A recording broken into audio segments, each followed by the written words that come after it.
Ici, Nanda, c'est une région, une station de ski qui se situe à 1400 mètres. Et ici, on est en dessus de Nanda. Donc, on est sur la partie supérieure de Haute-Nanda, dans la vallée du Rhône, comme tu peux constater. Donc, on est dans les Alpes valaisannes. On est dans une zone particulière, puisqu'on est dans une zone qu'on appelle de transhumance, une zone des Mayens.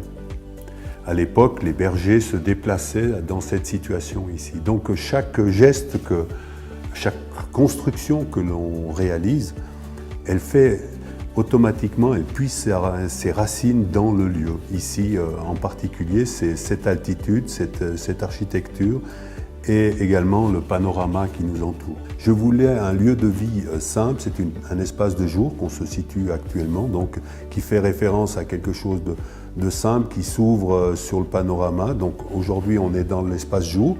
À côté de ça, j'ai créé un autre volume qui est l'espace nuit, donc deux fonctions distinctes.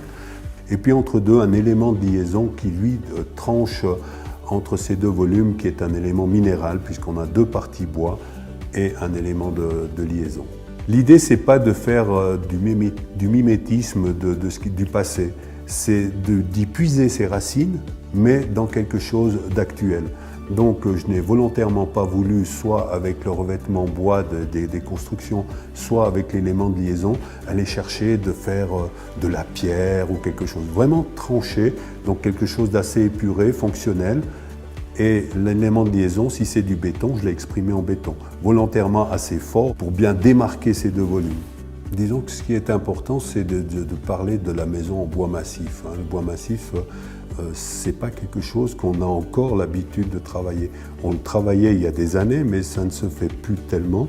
Et c'est au travers de nos amis finlandais, et particulièrement de Kontiolahti, où on arrive à des produits innovants qui nous permettent d'adapter ce matériau extraordinaire qu'est le bois massif à une architecture contemporaine d'aujourd'hui.